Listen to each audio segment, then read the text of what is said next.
Hello traders, you're welcome to this video. In this video, we are going to be looking at the best settings for the ADX indicator, the average directional index indicator for a 1 hour chart strategy. So as we can see, I am already on the 1 hour chart. We're going to be looking at the best settings for this indicator on the 1 hour chart and how to use this indicator on the 1 hour chart.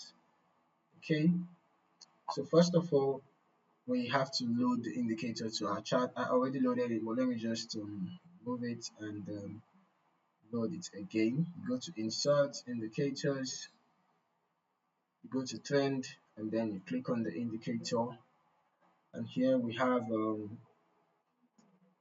the settings. So we can configure the settings. We can just use the 14 period. You can use the 14 period for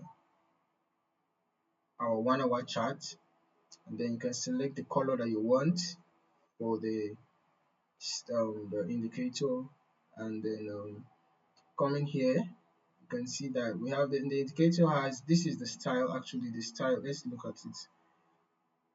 You can see that we have more than 2 lines. Can you see this, the plus D1, you see that this is the minus D1, and so you see that if you want to select the color, I think this color should be for this, then this is the plus D1 and this is the minus D1, so you can decide to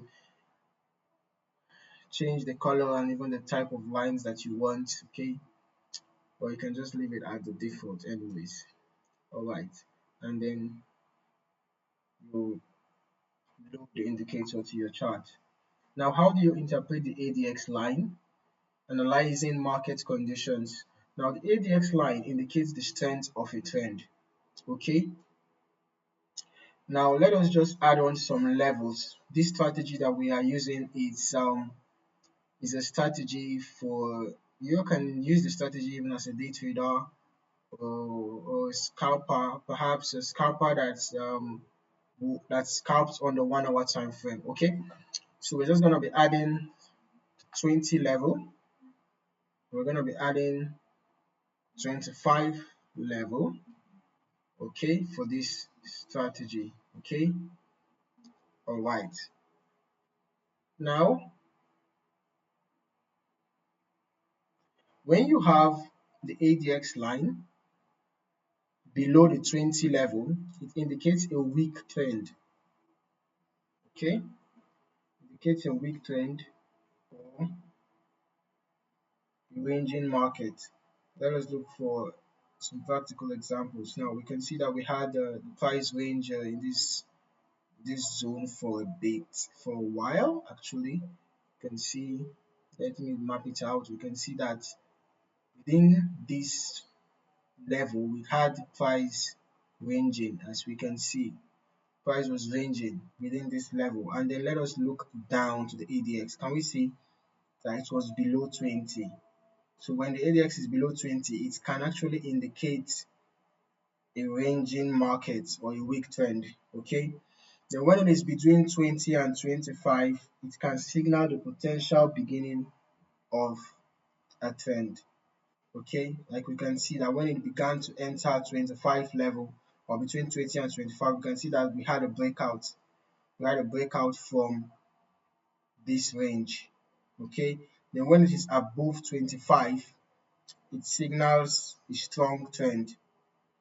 You see, you can see that when it crossed 25 level, can we see that we had a rally all the way up to this point. The price was going up all the way to this point. Now using the D1 and the plus D1 and minus D1 lines, remember that the plus D1, this is the plus D1 line and this is the minus D1 line. So when the plus D1 crosses above the minus D1, when the plus D1 crosses above the minus D1, it indicates a potential buy signal. Like we can see that something like that happened here. The plus D1 crossed above the minus D1, and can we see that this was a good opportunity to buy after the crossover happened? Okay, and then When the minus D1 crosses above the plus D1, it signals a potential sell signal. So when we have the minus D1, let us look for that. When the minus D1 crosses above, okay, something it happened around here. The minus D1 crossed above the plus D1, and we can see that the market sold. Okay, so that's our sell signal. However, look for price action patterns, support and resistance levels, candlestick formations to confirm signals indicated by the ADX. So you can also add on, support and resistance levels, add on trend lines as well, just to add to confirmation, and then look out for candlestick patterns so that when the ADX indicator gives you a signal, you can use all these for extra confirmation. Okay, when you enter a sell trade, for example, after you have the crossover, the D1 crossing above the minus D1 crossing above the plus D1, for example, you can just check out, to know whether you can find a bearish candlestick pattern, or perhaps a price bouncing off a resistance zone. That's going to serve as additional confirmation, like what happened here. Okay, and then as for your exit, you can consider using the opposing signal. For example, when you are in a sell trade, when you have the plus D1 now cross above the minus D1, for example, like what happened here, you can use that as your exit for your sell. Then when you are in a buy trade, when you have the minus D1 cross above the plus D1, you can use that as an exit signal for your buy trade. You can also use other indicators for additional confirmation. You can also use support and resistance lines, and trend lines, to determine your exit points as well.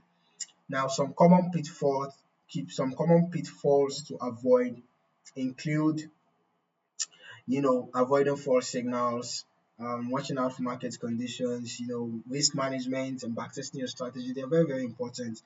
Now, when you want to avoid false signals, you have to be cautious of entering trades solely based on ADX crossovers. ADX crossovers are good, but you shouldn't rely on them alone. Okay, always try to confirm with additional technical analysis like candlestick patterns, support and resistance levels, chart patterns, and the rest of that.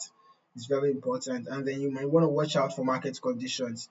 The ADX can give false signals during low volatility periods. Okay, so avoid trading when ADX is below 20. We have just like this example that we found here, when the ADX is below 20, unless if you want to trade a ranging market. Yeah, if you're trading a ranging market, you can just be riding a sell from here to here, then a buy and then a sell. But you have to be mindful because a breakout could happen at any time. So if you are not a fan of trading a ranging market, you might just want to stay away from the market when we have the ADX below the 20 level. Okay, and then um always use proper risk management techniques such as setting your stop losses orders based on market volatility and your risk tolerance. So when you enter a trade, it's important that you set your stop loss at appropriate levels. For a buy trade, you can consider using the previous swing low for a stop loss. For a sell trade, you can consider using the previous swing high for your stop loss. It's important to use stop losses so that you don't end up losing more than you would want to lose in a trade. Okay, the stop loss is going to help you close your losing trades on time. Okay, and then it's important for you to backtest your strategy before implementing your ADX strategy in live trading. Backtest it on historical data to see how it would have performed under various market conditions. Okay, so by setting up the ADX indicator correctly and understanding how to interpret its signals, you can enhance your trading strategy on a 1 hour chart. Okay, remember to confirm ADX signals with price action analysis and maintain good risk management practices to navigate the markets effectively. It's very, very important. So I hope you found this video insightful. Kindly like and subscribe for more trading insights.